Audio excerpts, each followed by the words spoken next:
हाँ जी। तो नमस्कार मैं सभी को। कैसे हो सारे? उम्मीद करूंगा सब बढ़िया हो गए, स्वस्थ हो गए और मस्त हो गए, अच्छे से चल रही है आप सभी की तैयारी। तो जैसा कि आप सभी को पता ही है, हमारा कोशिका वाला चैप्टर कंप्लीट हो गया था। आज हम शुरू कर रहे हैं कोशिका चक्र।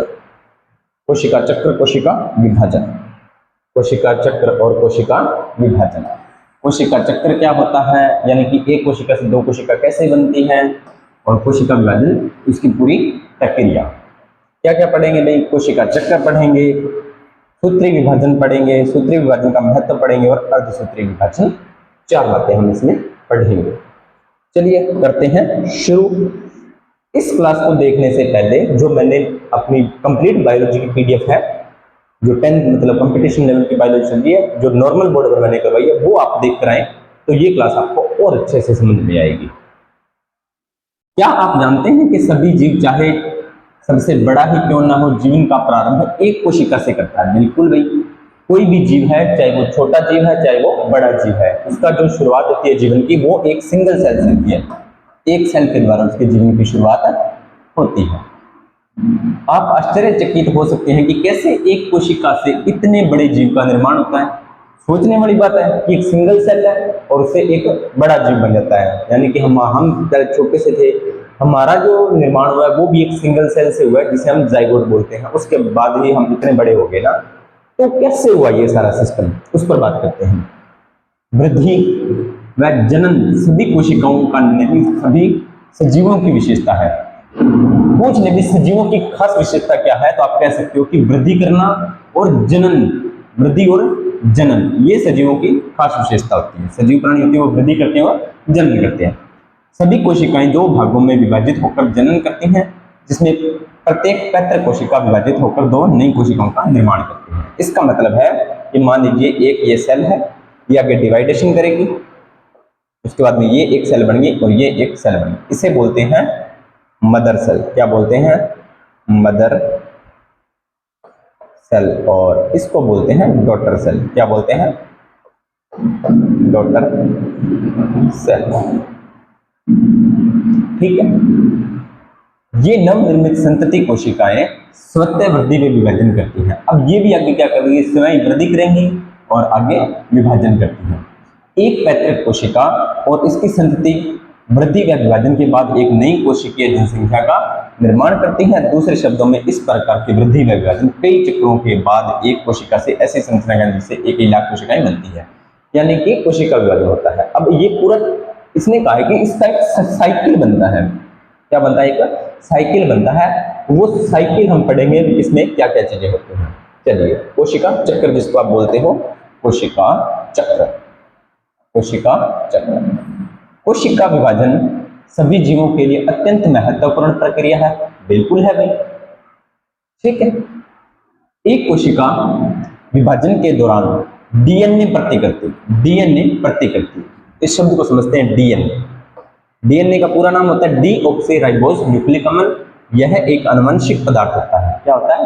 आनुवंशिक पदार्थ। लेकिन इसने बोला डीएनए प्रतिकृति। डीएनए प्रतिकृति, यानी कि डीएनए प्रतिकृति का मतलब होता है डीएनए की फोटोकॉपी बनना। डीएनए से उसके जैसे ही और डीएनए बनना, उसके जैसे ही और डीएनए बनना, ये होती है डीएनए की प्रतिकृति।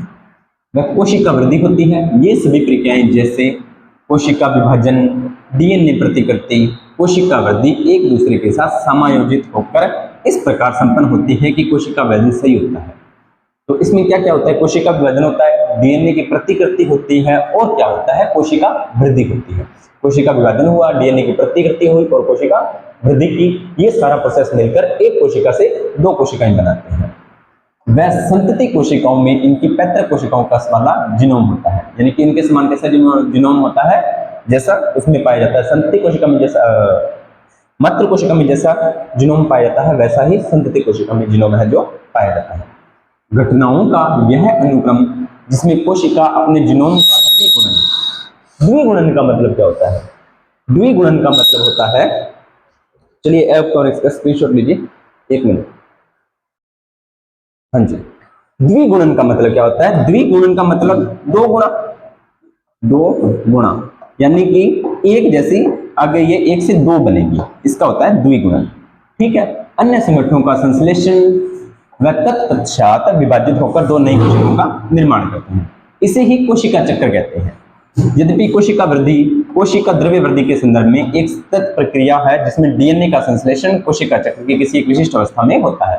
तो डीएनए का संश्लेषण क्या होता है, एक विशिष्ट अवस्था में होता है। चलिए पहले आपको कोशिका चक्र समझाते हैं, फिर अपने आगे एक एक चीज के बारे में डिस्कस करेंगे। कोशिका विभाजन के दौरान प्रतिकृति गुणसूत्र यानी कि डीएनए जटिल घटनाक्रम के द्वारा संतति केंद्रकों में वितरित हो जाते हैं। ये सारी घटनाएं आनुवंशिक नियंत्रण के अंतर्गत होती है। सीधी सी बात है, ये सारी चीजें आनुवंशिक नियंत्रण के आधार पर होती हैं। चलिए अब देखते हैं क्या क्या होता है। पहले होती है G1, फिर G2, फिर उसके बाद में पूर्वावस्था, मध्यावस्था, पश्चावस्था, अंतरावस्था और कोशिका द्रव्य विभाजन। और यहां पर दो सेल बन चुकी है। अब समझो इस बात को, कहना क्या चाहता है कि ये कोई एक सिंगल सेल है, ये कोई एक सिंगल सेल है, नवनिर्मित अभी ये सेल हुई है। तो ये क्या करेगी, अपनी परिपक्व होगी। क्या होगी, परिपक्व होगी। रेस्ट पे है, परिपक्व के लिए तैयार होती है। उसके बाद में ये पूरी तैयार होगी ये परिपक्व विभाजन के लिए। अब विभाजन की पहली प्रवस्था होती है जिसे बोलते हैं प्रोफेज। क्या बोलते हैं, प्रोफेज, मेटाफेज, एनाफेज, एनाफेज और टीलोफेज। यहां पर होता है आपका कोशिका विभाजन और उसके बाद में होता है कोशिका विभाजन। क्या होता है, कोशिका द्रव्य विभाजन। अब एक एक चीज को समझना आराम से, कोई जल्दबाजी नहीं है, बिल्कुल आराम से समझना। ठीक है, मैं आपको बिल्कुल आराम से समझाऊंगा। कोशिका चक्र की प्रावस्थाएं, कि कोशिका चक्र में एक कोशिका से दो कोशिकाएं संपूर्णतः बनती कैसे, ये एक पूरा साइकिल बनना है। तो G1, S, G2 और उसके बाद में ये 5 प्रावस्थाएं। एक एक चीज समझाऊंगा आपको, घबराना बिल्कुल भी नहीं। आपको लगेगा सर पता नहीं क्या ये है, पर कुछ भी नहीं। एक प्रारूपी यूकैरियोटिक चक्र का उदाहरण मनुष्य की कोशिका संदर्भ में समर्दन, मनुष्य की कोशिका के समर्दन में होता है, जो लगभग 24 घंटे में विभाजित होती है। लो जी, हम बात करेंगे यहाँ पे मनुष्य के सेल की, मनुष्य के अंदर कोशिका विभाजन कैसे पाया जाता है। तो मनुष्य की कोशिकाएं कैसे होती हैं, यूकैरियोटिक। यूकैरियोटिक चक्र की हम बात करेंगे मनुष्य के संदर्भ में, मानव के संदर्भ में। तो देखें तो मानव में एक कोशिका से दो कोशिकाओं का निर्माण होता है। जो मानव में एक कोशिका से दो कोशिकाओं का निर्माण होता है, यानी कि यहां से लेकर वापस यहां तक पहुंचने में कितना टाइम लगता है सर, 24 घंटे। कितना टाइम लगता है, 24 घंटे लगते हैं। ठीक है। यद्यपि कोशिका चक्र की यह अवधि एक जीव से दूसरे जीव में, कोशिका से दूसरी कोशिका प्रारूप के लिए बदल सकती है। और यह जो समय है वो एक जीव में अलग अलग, किसी जीव में अलग अलग हो सकती है, या किसी भी कोशिका में अलग अलग हो सकती है। अपने मनुष्य की बात कर रहे हैं तो उसमें मनुष्य में 24 घंटे लगते हैं, लेकिन कोशिका का टाइप बदलने या जीव का टाइप बदलने पर उसमें यह टाइम भी चेंज हो सकता है। ठीक है, इसको भी आपको थोड़ा सा ध्यान रखना है। चलिए आगे बात करते हैं। इतनी बात आपको समझ में आ गई हो। आज ये लाइटिंग थोड़ी सेट नहीं है, अब सही है। हाँ अब सही है। ठीक है, उदाहरण है। अब कुछ उदाहरण दिए इसने कि हीस्ट में कोशिका चक्र का पूर्ण होने में लगभग 90 मिनट समय लगता है। याद रखना है भाई, हीस्ट में कितने मिनट का समय लगता है, स्टार लगाकर लिखो इसको, हीस्ट।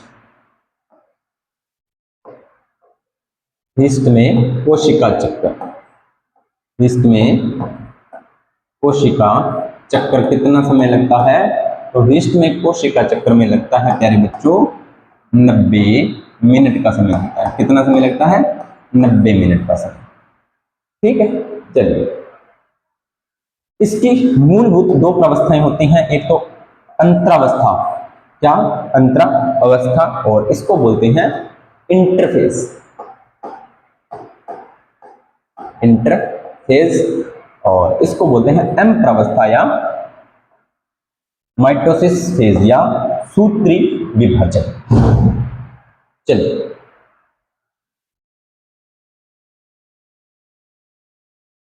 देखते हैं क्या कहता है ये।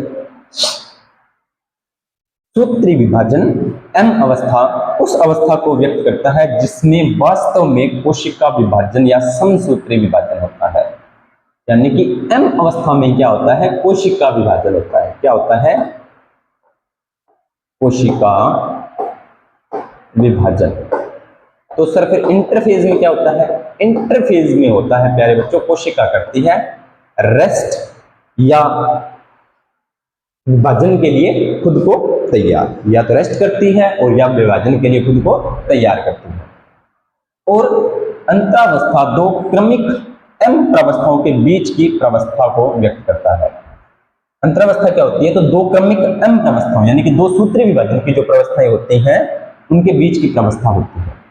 यह ध्यान देने योग्य महत्व की बात है कि मनुष्य की कोशिका की औसतन अवधि 24 घंटों में कोशिका चक्र में कोशिका विभाजन सिर्फ 1 घंटे में पूर्ण होता है। कोशिका चक्र कितने टाइम का था, यहाँ पर चलो ये देखो, ये कितने टाइम का था, 24 घंटे। मैं इसको मिटाता हूं एक बार ताकि आपको चीजें क्लियर हो जाए।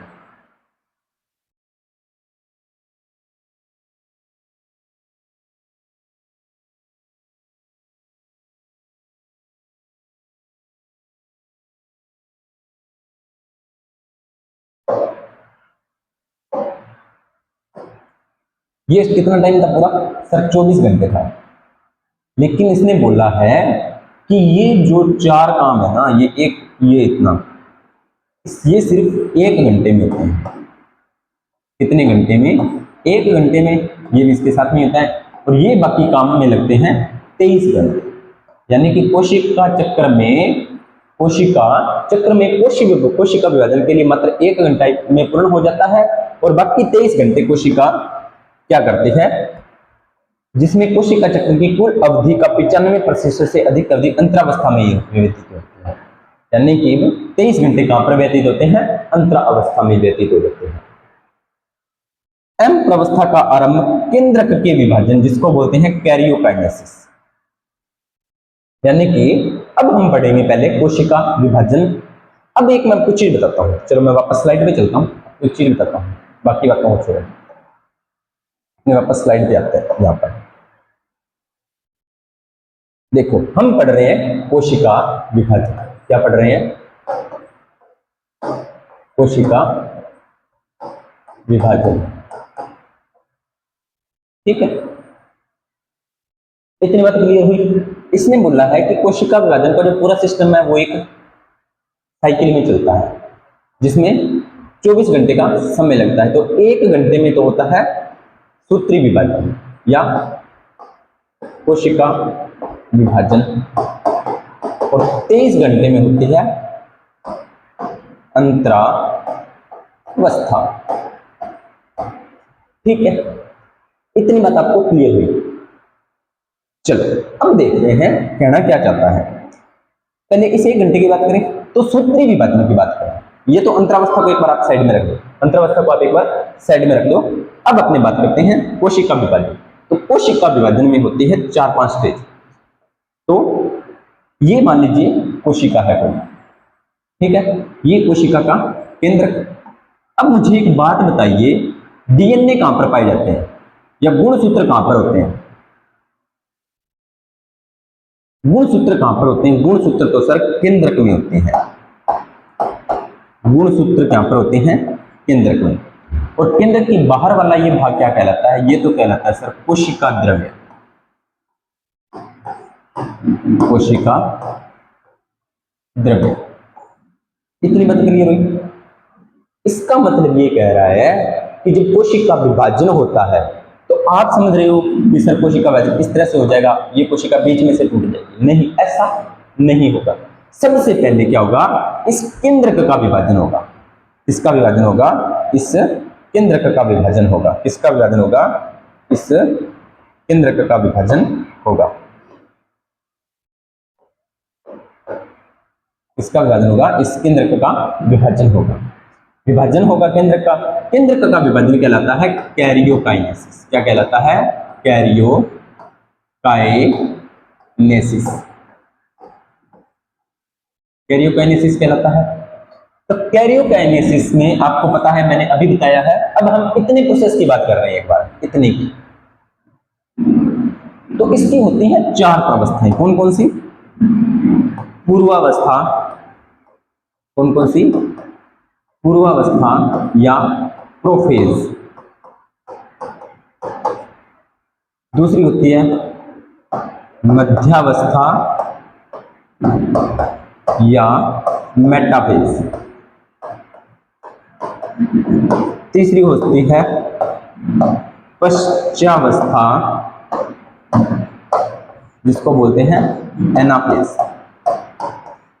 और चौथी होती है अंत्यावस्था, जिसको बोलते हैं टीलोफेज। इन चारों में क्या होता है वो हम बाद में बात करेंगे। लेकिन जब ये चार अवस्थाएं पूर्ण हो जाती हैं, पूर्वावस्था से लेकर मध्यावस्था तक, तब कोशिका में क्या होता है, एक केंद्रक से दो केंद्रक बन जाते हैं। एक केंद्रक से दो केंद्रक बन जाते हैं। और उसके बाद में ये वाला भाग आपको पता है ये क्या कहलाता है? सर, कोशिका द्रव्य कहलाता है। अब होता है कोशिका द्रव्य का विभाजन, जिसे हम बोलते हैं साइटोकाइनेसिस। साइटोकाइनेसिस, साइटोकाइनेसिस बोलते हैं।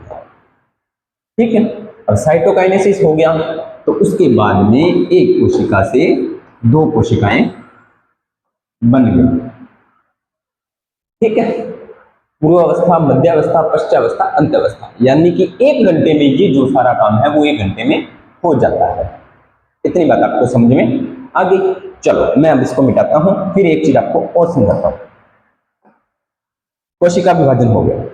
अब जो पूर्वावस्था है या प्रोफेज है, तो प्रोफेज खत्म होगी, उसके बाद मेटाफेज आएगी। यही तो हम पढ़ते हैं। मेटाफेज के बाद में एनाफेज आएगी, एनाफेज के बाद में टीलोफेज आएगा, और टीलोफेज के बाद में साइटोकाइनेसिस आएगा।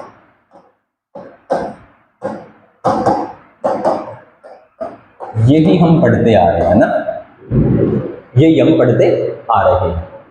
लेकिन वास्तव में क्या होता है, ये किताब में साफ साफ बात लिखी हुई है कि पूर्वावस्था खत्म होती है, मध्यावस्था कब चलती है, इस बात का पता नहीं लग पाता, स्पष्टीकरण इस बात का नहीं हो पाता। तो फिर कैसे होता है? जैसे अब इसको मैं थोड़ा आपको और गहराई से समझाने का प्रयास करता हूं।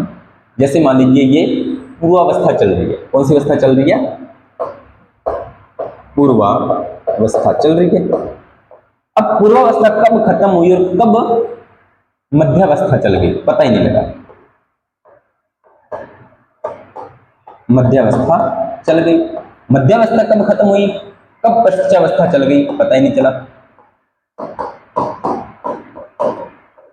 और पश्चावस्था के बाद में कब अंत्यावस्था चल गई, पता ही नहीं चला। यानी कि ये अवस्थाएं आपस में एक पहली खत्म होने से पहले ही दूसरी शुरू हो जाती है। पहली खत्म होती जरूर है, लेकिन इसमें पता नहीं चल पाता भी पहली कब खत्म हुई, दूसरी कब शुरू हो गई, दूसरी कब खत्म हुई, तीसरी कब शुरू हो गई, तीसरी कब खत्म हुई, चौथी कब शुरू हो गई।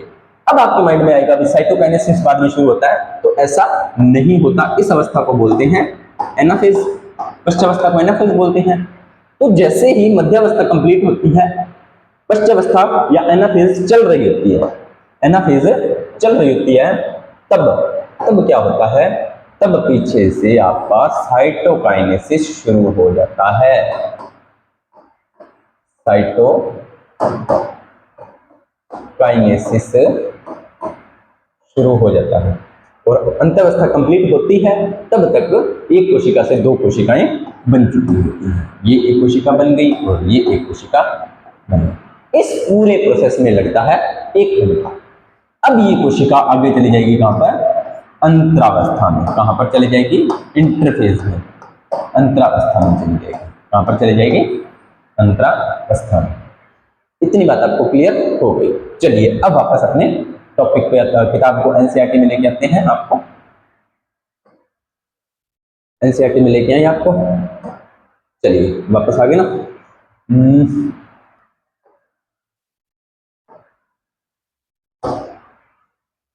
ये देखो, इस एम प्रवस्था का आरंभ केंद्रक विभाजन यानी कि केंद्रक विभाजन कैरियोकाइनेसिस से होता है, जो कि संगत संतति गुणसूत्र के पृथक्करण यानी कि गुणसूत्रों का विभाजन होता है के समतुल्य होता है, और इसका अंतःकोशिकीय द्रव्य विभाजन साइटोकाइनेसिस के साथ होता है। अंतरावस्था को विश्राम प्रावस्था भी कहते हैं। क्या बोलते हैं? विश्राम प्रावस्था भी बोला जाता है। यह वह प्रावस्था है जिसमें कोशिका विभाजन के लिए तैयार होती है। अंतरावस्था में क्या होता है?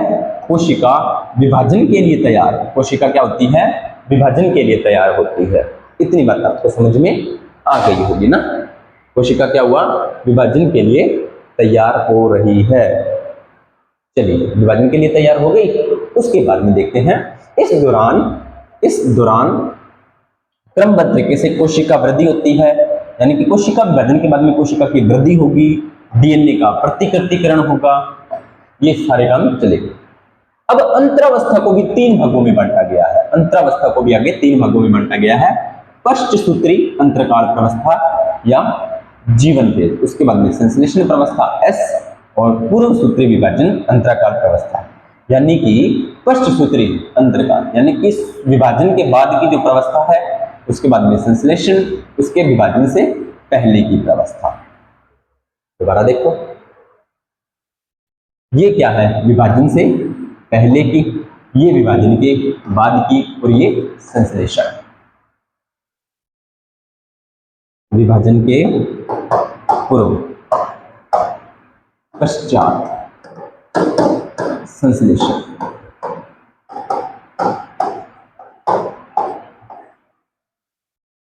ठीक है, चलिए आगे देखते हैं क्या कहता है।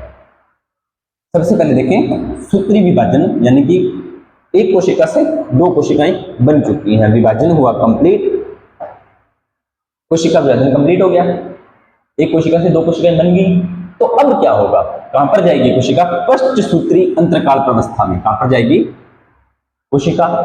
अंतरकाल विश्राम प्रावस्था में जाएगी। विश्राम प्रावस्था की कौन सी प्रावस्था में? G2 फेज में जाएगी। कौन सी में जाएगी? G2 में जाएगी, यानी कि विभाजन के बाद की प्रावस्था G2, और सॉरी G1 है, सॉरी भाई, G1 फेज में जाएगी।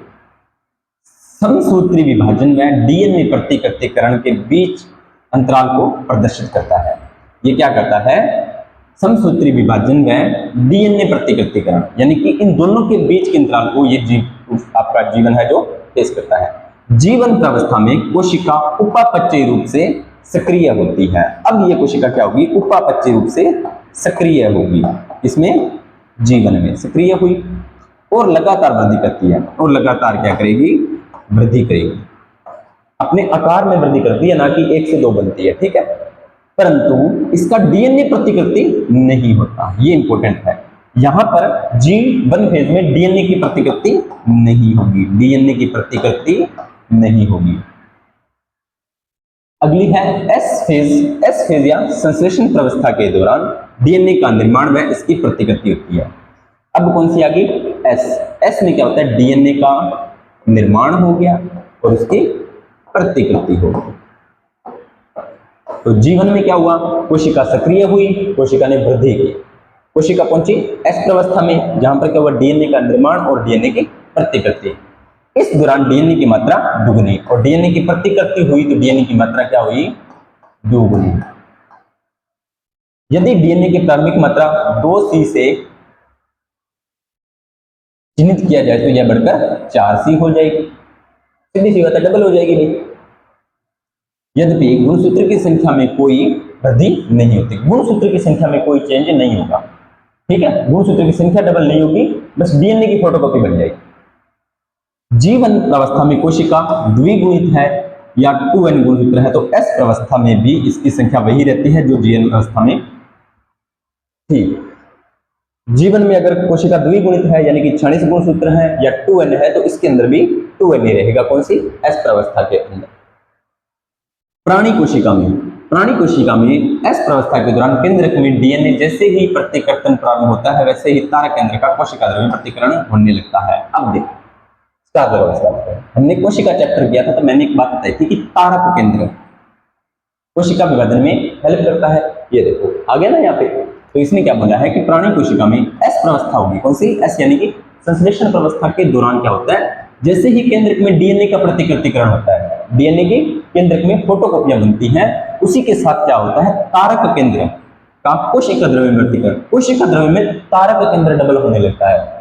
कोशिका द्रव्य में तारक केंद्र जो क्या होगा वो डबल होने लगता है या प्रतिकृतिकरण करने लगता है। और कोशिका वृद्धि के साथ सूत्री विभाजन G2 प्रवस्था के दौरान प्रोटीन का निर्माण होता है। और G2 अवस्था में क्या होता है, प्रोटीन का निर्माण होता है। ठीक है, अगला है प्रौढ़ प्राणियों में कुछ कोशिकाएं विभाजित नहीं होती, जैसे हृदय कोशिका विभाजित नहीं होती और दूसरी कोशिकाएं यदा कदा विभाजित होती हैं। ऐसा तब होता है जब शक्तिग्रस्त या मृत कोशिकाओं को बदलने की आवश्यकता होती है। नॉर्मल जो प्रौढ़ प्राणी होते हैं उसमें कुछ कोशिकाएं विभाजन नहीं करती लगातार, क्यों? क्योंकि उन्हें जरूरत नहीं होती, लेकिन जब आवश्यकता पड़ती है, कोशिकाएं टूट फूट जाती हैं, कोशिका खराब हो जाती है, तो उसकी मरम्मत के लिए वे कभी कभार विभाजन कर लेती हैं। ये कोशिकाएं जो आगे विभाजित नहीं होती, जीवन अवस्था से निकलकर निष्क्रिय अवस्था में पहुंचती हैं। अब जो कोशिकाएं आगे विभाजित नहीं होगी वो जीवन से निकलकर निष्क्रिय अवस्था में पहुंच जाएगी और इसे बोलते हैं G0 या शांत अवस्था। मतलब क्या है कि जो कोशिकाएं आगे विभाजन नहीं करेंगी ना, जो कोशिकाएं आगे विभाजित नहीं होंगी, वो कोशिकाएं G0 या शांत अवस्था में चली जाएंगी। ठीक है, इस अवस्था को कोशिका उपापचय रूप से सक्रिय होती है। अब कोशिका उपापचय रूप से क्या होंगी, सक्रिय होंगी, जो कि जीवन से है, और जीवन में कोशिका सक्रिय होती है लेकिन यह विभाजित नहीं होती, इसका जीव की आवश्यकता अनुसार होता है। अब इनमें विभाजन ऐसे नहीं भी कभी होता ही है, जब जरूरत पड़ती है तब ये विभाजन करती है। अब जैसे हृदय की कोशिकाएं, हृदय में किसी कारण कोशिकाएं डैमेज हो गई तो इनको सही करने के लिए वो कोशिका विभाजन करेंगे, लेकिन ऐसे नहीं कि हृदय कोशिका विभाजन करता ही रहेगा, नहीं, ऐसा नहीं होगा। ठीक है, चलिए, प्राणियों में सूत्री विभाजन केवल द्विगुणित कायिक कोशिकाओं में दिखाई देता है। समसूत्री विभाजन होता है कायिक कोशिकाओं। कौन सा? अगर समसूत्री विभाजन पूछे तो वो कौन सी कोशिकाओं में होता है? कायिक कोशिकाओं में। कौन सी कोशिकाओं में? कायिक कोशिकाओं में। कौन सी कोशिकाओं में? कायिक कोशिका में। अब ये कायिक कोशिकाओं में समसूत्री में क्या होता है, गुणसूत्रों की संख्या समान रहती है। गुणसूत्रों की संख्या समान। कैसे समान? जैसे ये कोशिका है, इसके अंदर 46, इसने डिवाइडेशन किया तो इस कोशिका में भी 46 रहेंगे और इस कोशिका में भी 46 रहेंगे। आपके मन में डाउट होगा सर आधे आधे होने चाहिए, नहीं होंगे, क्यों नहीं होंगे, वो हम आगे बात करेंगे। ठीक है, अब कायिक कोशिका होती है तो ये शरीर की वृद्धि के लिए, शरीर की मरम्मत के लिए, नए अंगों के विकास के लिए, इन सब के लिए जरूरी होती है। हालांकि इसमें कुछ अपवाद है जहां हेल्पाइड अगुणित कोशिकाओं द्वारा समसूत्री विभाजन द्वारा विभाजित होती है। याद रखना, अपवाद भी है इसका, हैप्लाइड। ये अगुणित कोशिकाएं होती हैं फिर भी ये समसूत्री विभाजन करती हैं। उदाहरण के लिए नर मधुमक्खियां, इसके विपरीत पादपों में सूत्री विभाजन अगुणित वैद्योगिक दोनों कोशिकाओं में दिखाई देता है। पादपों में पीढ़ी एकांतरण मैंने आपको पढ़ाई दिया था, वहां पर आपने विभाजन देखा ही था। ठीक है, अब ये छोटी छोटी बातें थोड़ी सी देख लेते हैं। यहाँ पे कुछ लिखा हुआ है साइडों में, ये पढ़ लेते हैं क्या लिखा हुआ है इसमें। पादप व प्राणी अपने जीवन काल कैसे वृद्धि करते हैं? क्या पौधों में सभी कोशिकाएं जीवन भर विभाजित होती हैं? क्या आप सोचते हैं कि कुछ कोशिकाएं सभी पौधों में व प्राणियों के जीवन में हमेशा विभाजित होती हैं? क्या आप कुछ कोटि के पादप वनस्पति का नाम स्थान बता सकते हैं जिनकी कोशिकाएं जीवन भर कोशिका में शीर्षस्थ कोशिका में पाई जाने वाली कोशिकाएं जीवन भर विभाजित होती हैं? पादप में जो शीर्षस्थ कोशिकाएं होती है, मैंने आपको पढ़ाई थी, जब मैंने पादप आपको पढ़ाया था, तो उसकी कोशिकाएं जीवन भर विभाजित होती रहती हैं, इसलिए उन्हें विभज्योति ऊतक कहते हैं, है ना। क्या प्राणी में भी ऐसा विभज्योति ऊतक मिलता है? देख लेते हैं प्राणी में मिलता है क्या। आप प्याज की जड़ की शीर्ष की पर पाई जाने वाली कोशिका में सूत्री विभाजन कर चुके होंगे। इसकी प्रत्येक कोशिका में 16 गुणसूत्र होते हैं। क्या बता सकते हैं कि जीवन एस और एम प्रावस्था के बाद कोशिका में कितने गुणसूत्र होंगे? यदि कोशिका में एम प्रावस्था के बाद डीएनए की मात्रा 2C है, जीवन मात्रा कितनी होगी? ये आपको करना है, नॉर्मल सी बात है जो मैंने आपको बता दी है। इसमें साइड में लिखा हुआ था, पढ़ लिया, कुछ खास बात नहीं। ठीक है, अभी हमने क्या पढ़ा है? हमने सिर्फ विभाजन का पढ़ा है, अभी कौन सी कोशिकाओं में कैसे कैसा विभाजन पाया जाता है। ठीक है, कोई खास बातें नहीं थी, नॉर्मल सी बातें थी। और कल हम शुरू करेंगे सूत्री विभाजन, यानी कि जो मैंने आपको 4 प्रवस्थाएं बताई है ना, प्रोफेज, मेटाफेज, उसको शुरू करेंगे सूत्री विभाजन। अंतरावस्था हमने कंप्लीट कर ली है, कल हम सूत्री विभाजन पढ़ेंगे। ठीक है, तो उम्मीद करता हूँ आपको ये जानकारी अच्छी लगी होगी, ये क्लास अच्छी लगी होगी। अगर ये क्लास अच्छी लगी हो तो वीडियो को लाइक करना, शेयर करना, कमेंट करना और चैनल को करना सब्सक्राइब। कोई चीज नहीं समझ में आए तो पूछ लेना कमेंट सेक्शन में कि सर इस तरीके से पढ़ाओ या इस तरीके से ना पढ़ाओ, जो भी आपको सही लगे वो मुझे आप बताओ। वीडियो को बस देखा करो, वीडियो पर 3-4 व्यू तो आते हैं, डाउट कहाँ से आएंगे ना। चलिए मिलते हैं, ज्यादा बातें न करते हुए मिलते हैं नेक्स्ट वीडियो और नए टॉपिक के साथ। तब तक आप सभी का धन्यवाद।